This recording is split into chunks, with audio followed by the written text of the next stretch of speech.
Je fais encore des cauchemars. En fait, j'en fais si souvent que je devrais y être habitué maintenant.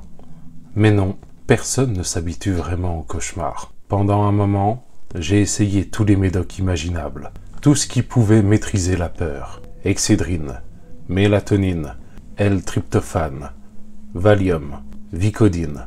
Presque tous les membres de la famille des barbituriques. Une sacrée liste, souvent mélangée, toujours accompagnée de shots de whisky, de quelques bouffées de bong qui décapent, et parfois même des vapeurs artificieuses de la cocaïne. Tout ça pour rien. Je pense pouvoir affirmer avec certitude qu'il n'existe pas encore de labo assez sophistiqué pour faire la synthèse du genre de produits chimiques dont j'ai besoin. Un prix Nobel à celui qui inventera ce truc. Je suis si fatigué. Le sommeil me harcèle depuis je ne sais plus combien de temps. C'est inévitable, je suppose. Ce qui est triste, c'est que je ne suis pas chaud à l'idée de m'y mettre. J'ai dit triste parce qu'il fut un temps où j'aimais vraiment dormir. En fait, je dormais tout le temps. C'était avant que mon ami Lude me réveille à 3 heures du matin pour me demander de passer chez lui. Qui sait, si je n'avais pas entendu la sonnerie du téléphone, peut-être que tout serait différent aujourd'hui. Je pense pas mal à ça. À vrai dire, Lude m'avait parlé de ce vieux environ un mois avant cette nuit décisive. Est-ce bien le mot? Incisive conviendrait mieux, non? J'étais passé par les affres de la recherche d'appartements suite à un petit problème avec un proprio qui s'était réveillé un matin convaincu d'être Charles de Gaulle. Sa déclaration m'avait tellement surpris qu'avant même d'y réfléchir à 2 fois, je lui avais répondu qu'à mon humble avis, il n'avait absolument rien d'un aéroport, même si la perspective d'un 757 en train d'atterrir sur lui n'était pas désagréable. Sur ce, il m'a expulsé. J'aurais dû protester, mais l'endroit était une véritable maison de fous et j'étais content de partir. Une semaine plus tard, Charlot de Gaulle brûlait la baraque du sol au plafond. Il dirait à la police qu'un 757 s'était craché dessus.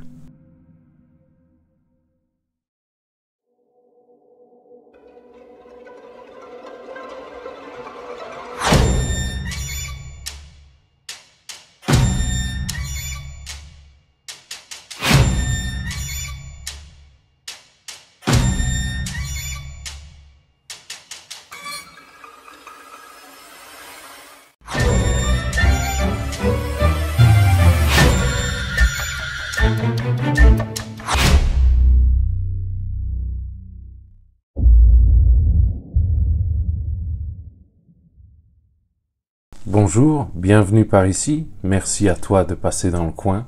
Bon, aujourd'hui, un gros morceau. Je vais te parler du roman La Maison des Feuilles de Mark Z. Danielewski. Il s'agit là du tout premier roman de l'auteur qui a d'abord été proposé gratuitement sur Internet à la toute fin des années 90, alors qu'Internet n'était pas encore quelque chose de très répandu dans les foyers, et le texte déstructuré de ce roman était parsemé de liens hypertextes. Rapidement, un lien hypertexte, c'est un mot cliquable.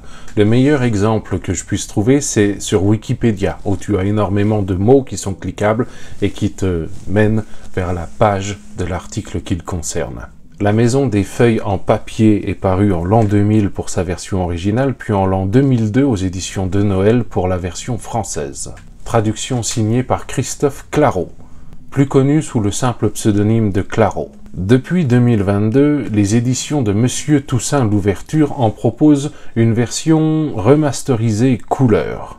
Il s'agit là beaucoup plus d'une proposition artistique que d'un roman dans le sens premier du terme. Je possède et j'ai lu l'édition de Monsieur Toussaint Louverture qui fait grosso modo 700 pages, 690, même si en ce qui le concerne, le nombre de pages n'est pas vraiment révélateur, puisqu'on alterne des passages qui sont très fournis, par exemple, et d'autres plutôt vides. Mais tout fait sens. Le roman en lui-même fait à peu près 530 pages, le reste étant constitué d'annexes, de pièces et d'un index. Et c'est là où intervient le côté ovni de ce bouquin, puisque sa mise en page est faite pour souligner le récit.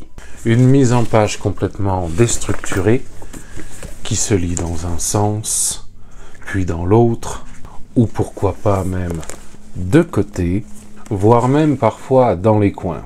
Mark Z. Danielewski est né le 5 mars 1955 à New York. Il a passé son enfance entre l'Inde, l'Afrique, l'Espagne et la Suisse. Il est le fils du réalisateur et producteur de films polonais Ted Danielewski et le frère de la chanteuse Poe, comme Edgar Allan Poe, mais sans Edgar Allan. La Maison des Feuilles est un récit complexe, je pourrais même dire labyrinthique, tant par sa structure, qui relève de la mise en abîme entre plusieurs niveaux de lecture, que par sa forme. En ce qui me concerne, je trouve que c'est un gros morceau à passer dans les avis lecture de cette chaîne, mais bon, eh bien, il faut y aller.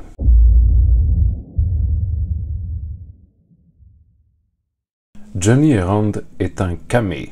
Avec son ami Lud, ils font la découverte d'un manuscrit dans une pièce cachée d'une maison.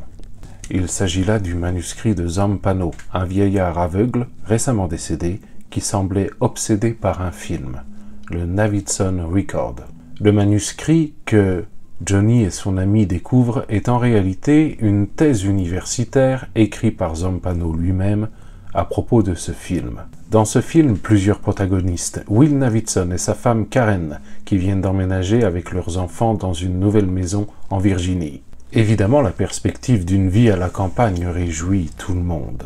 Will est un photoreporter, un ancien photoreporter devrais-je dire, car il reste traumatisé par la photo qui lui a valu le prix Pulitzer. Une photo qui représente une jeune fille mourante à côté d'un vautour. Petite anecdote, cette photo existe réellement. Elle a réellement eu le prix Pulitzer 1994, mais elle a été prise par Kevin Carter. Will a donc pris sa retraite, et cette nouvelle maison est également signe d'un nouveau départ. Très vite, un élément troublant intervient. Les dimensions de la maison sont supérieures lorsqu'elles sont prises de l'intérieur plutôt que de l'extérieur. Il s'agit là d'une aberration physique, n'est-ce pas? Le manuscrit de Zampano décrit ce que je viens de te raconter et possède de très nombreuses annotations de bas de page renvoyant à d'autres documents, fictifs ou non, va savoir. Preuve, s'il en fallait une, que ce film en a obsédé plus d'un. Seul problème, les annotations ajoutées par Johnny au manuscrit indiquent que d'après ses recherches, ce film n'existe pas. Nous nous retrouvons donc avec un drogué qui a mis la main sur un manuscrit écrit par un aveugle qui a vu un film, c'est bizarre, qui apparemment n'existe pas. Tu te doutes que sur la base de ces observations, le manuscrit va littéralement obséder Johnny et qu'il va tout faire pour comprendre. Fait remarquable, Will Navidson découvre une porte dans sa maison que jusqu'alors personne n'avait jamais remarquée, en bas de son escalier. En l'ouvrant, il y découvre un couloir plongé dans l'obscurité, et étant donné la longueur du couloir et l'emplacement, il devrait mener dans le jardin. Mais ce n'est pas le cas. Il finit par faire appel à Holloway, un explorateur de renom qui a mené à bien plusieurs expéditions risquées. Il est également aidé de Reston, un ami ingénieur, et de Tom Navidson, son frère jumeau, qu'il n'avait pas vu de longue date. Et tout ce petit monde va tenter de découvrir où ce couloir peut bien mener. L'équipe va se mettre en marche et nous découvrons plusieurs expéditions qui chacune vont durer plusieurs jours. Donc à chaque fois, c'est un gros chantier à mettre en œuvre puisqu'il faut prévoir campement, matériel de survie et des réserves d'eau et de nourriture suffisantes. Suffisante, difficile de le prévoir puisque ce couloir mène à un labyrinthe et que ce labyrinthe change constamment. Et au cœur de ce labyrinthe, un escalier qui semble s'enfoncer à l'infini. Rôde à l'intérieur de ce labyrinthe une atmosphère pour le moins pesante et une obscurité presque poisseuse, quasiment palpable, capable d'avaler toutes les sources de lumière et de brouiller toutes les fréquences radio utilisées pour les appareils de communication, ou encore de rendre l'usage d'une simple boussole complètement impossible. Will Navidson, ancien photoreporter, dispose de tout l'équipement pour filmer, photographier, bref, documenter l'expédition et toutes les suivantes que la petite équipe va devoir entreprendre. Nous avons donc un camé qui découvre un manuscrit rédigé par un vieillard aveugle qui parle d'un film qui n'existe pas, lui-même montrant une maison devenue folle. Si toutes ces strates narratives semblent indépendantes, il apparaît pourtant que la découverte du film au travers du manuscrit ait quelques impacts bien réels sur la vie de Johnny.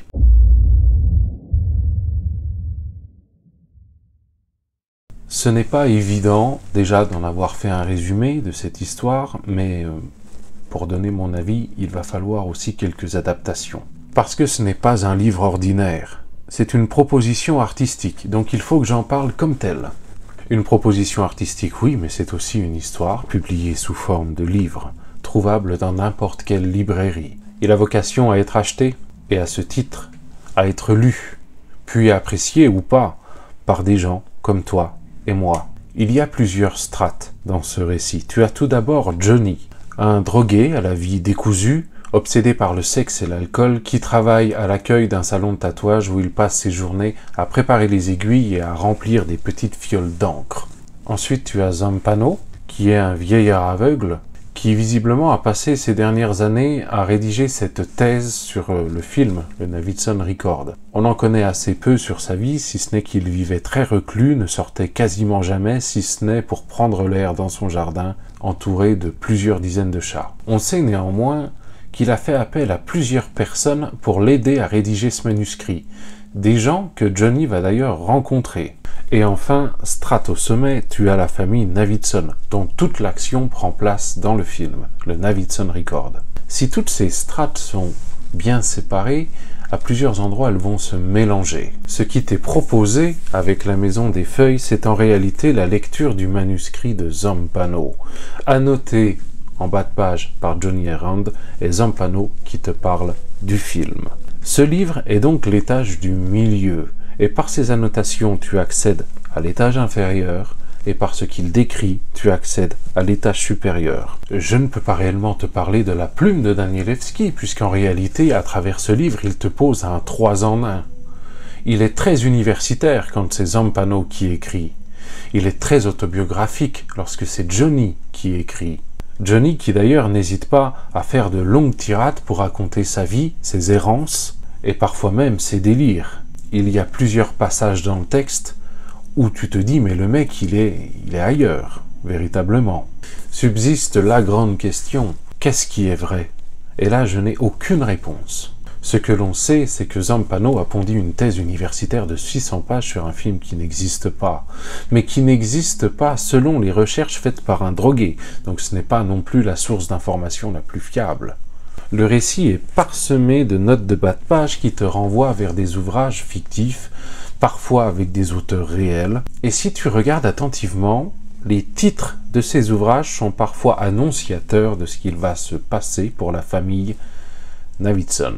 Il y a donc des notes de bas de page qui sont écrites par Johnny, elles-mêmes qui ramènent à d'autres notes de bas de page, et elles-mêmes qui ramènent à d'autres notes de bas de page, parfois 30 pages avant. Ce récit m'a poussé vers la question, est-ce que je sais lire? Est-ce que je sais lire comme je sais faire du vélo?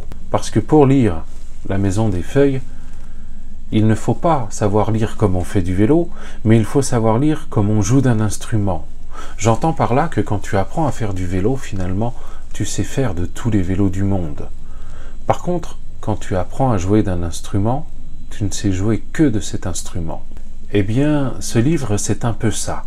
C'est apprendre à jouer d'un instrument. Mais bonne nouvelle, ce livre t'apprend à le lire. Et ce livre te résiste. Il te malmène. Il te force à voir les choses autrement. Rassure-toi, rien d'inaccessible. Mais si tu espères une lecture posée, tranquille, qui coule calmement, prépare-toi plutôt à être secoué. J'en parlais précédemment, la mise en page illustre ce qu'il se passe dans l'histoire. Par exemple ici, sans rentrer dans les détails, le personnage doit grimper à une échelle, en partant du bas, puis en allant jusqu'en haut. Donc toi, pour lire, il faut que tu lises la toute dernière ligne, puis l'avant-dernière, et puis la troisième, et la quatrième, et tu accompagnes le personnage dans sa montée. Et tu te rends compte également que les mots forment les barreaux d'une échelle. Autre exemple, quand le personnage doit traverser un corridor qui devient de plus en plus petit jusqu'à l'obliger à ramper au sol. Certains peuvent voir là un gâchis de papier. Ce n'est pas mon cas. Partir sur ce postulat, c'est à mon sens passer à côté de l'essentiel. Après tout, c'est une proposition artistique. Est-ce qu'il viendrait à certains l'idée de critiquer Pierre Soulages d'avoir gâché de la toile et de la peinture parce qu'il n'aime pas son art? Peut-être que certains le pensent, mais je crois qu'au fond d'eux, ils savent parfaitement qu'ils sont à côté de la plaque. Les mots imprimés sur une page sont comme pris en cage. Ici, ils s'émancipent, mais ils ne le font pas n'importe comment. Ils le font au service de l'histoire. Et sur ce point-là, je trouve que c'est absolument brillant. Il y a une soumission totale de tous les éléments d'un livre pour le récit, c'est-à-dire les mots, les paragraphes, mais également les numéros de bas de page. Il y a également plusieurs sens cachés, des messages cryptés. Réouvrir la maison des feuilles, c'est s'assurer de redécouvrir de nouveaux éléments. En ce qui concerne l'explication de cette aberration physique autour des dimensions de la maison, il n'y en a pas de données de façon définitive. Mais Zampano cite des auteurs qui se sont penchés sur la question et il y en a une que j'ai retenue parce que j'ai bien aimé. Je vais tenter de te l'expliquer, mais je vais en faire une version simple parce que c'est pas le sujet. On parle ici des paradoxes de Zénon, parce que oui, il y en a plusieurs, et plus précisément du paradoxe de la dichotomie. Tu vois ces deux points, représentés par deux doigts, qui sont magnifiques au demeurant. Ils sont séparés d'une certaine distance. Si l'un d'eux avance à vitesse constante, jusqu'à atteindre la moitié de la distance qu'il sépare de l'autre. Et puis il recommence à cette même vitesse, jusqu'à atteindre la moitié, puis la même vitesse, jusqu'à atteindre la moitié. On se rend compte qu'en réalité, cette distance est composée d'une infinité de divisions par deux. Donc quoi qu'on fasse, il y aura toujours la moitié de la distance à parcourir, infiniment. Nous nous retrouvons donc avec deux points dont un déplacement à vitesse constante laisse toujours une distance entre les deux. Donc la distance entre les deux est forcément infinie. Parti de ce postulat, mesurer la distance qui sépare deux points, que ça soit à l'intérieur d'une pièce ou à l'extérieur. Finalement, ça n'a aucun sens. La mesure te donnera un nombre, mais la distance est infinie. J'aime cette explication parce qu'elle permet à chacun de comprendre quelque chose par le raisonnement, mais d'en désapprouver l'application, puisque dans la réalité, mes deux doigts finissent par se rejoindre. Comment mes deux doigts peuvent-ils se toucher si la distance qui les sépare est infinie? Les pièces de la maison, le labyrinthe ou l'escalier en son centre, finalement, ils ne bougent pas, puisque le mouvement est impossible. Voilà, j'ai terminé. J'espère que la migraine, ça va. Pour apprécier ou non une lecture, j'en reviens toujours à la même question. Est-ce que c'est agréable à lire? En ce qui concerne La Maison des Feuilles, c'est mon avis, non. J'ai trouvé ce livre aussi plaisant à lire que d'écouter un climato-sceptique te parler du temps qu'il fait dehors. C'est dire comme c'était chiant. J'avoue que j'ai très souvent rechigné à continuer la lecture, parce que le style universitaire, c'est quelque chose qui m'étouffe. Zampano fait des rapprochements avec des histoires tenant de la mythologie, le Minotaure entre autres, qui a une place importante, avec les actions qui se déroulent dans le Navidson Record. Et alors, ces rapprochements, ils sont nébuleux. C'est-à-dire que les idées sont exprimées, tu les comprends, mais difficile d'admettre que ça soit volontaire. Moi, ça m'a rappelé mes cours en lycée, où on faisait une étude de texte et que l'enseignant nous expliquait tout ce qu'on devait y comprendre. À quel moment s'arrête la volonté de l'auteur et commence la suranalyse. La seule chose qui m'a permis de continuer, c'était cette curiosité, éternellement insatisfaite, de savoir comment j'allais être ébahi par les prochaines pages. Ce livre m'a néanmoins appris quelque chose. Il m'a appris à lâcher prise. Quand je lis un livre, j'aime le comprendre. Au moins un bon 90%, quoi. Et dans La Maison des Feuilles, tout ne fait pas sens. Tout n'a pas raison d'exister. Alors il faut être capable de ne pas comprendre. Il faut être capable de ne pas comprendre. Putain, c'est beau, et ben voilà, tiens, j'ai trouvé le titre de mes mémoires, et ça pour moi, c'est un véritable challenge. Et c'est difficile d'en rendre compte. En ce qui concerne l'intrigue de ce livre, j'entends par là la qualité de l'histoire. Je trouve que c'est son plus gros défaut, c'est très répétitif. Et pour être totalement honnête, avoir entre les mains un livre qui continuellement déploiera tous ses efforts pour te résister, je n'ai pas toujours apprécié. Pour résumer, j'ai eu une histoire qui m'a ennuyé, dans un style qui m'a cassé les couilles, dans un livre qui m'a ébloui. 3 niveaux de lecture, 3 niveaux d'avis. Il faut bien que ça soit cohérent.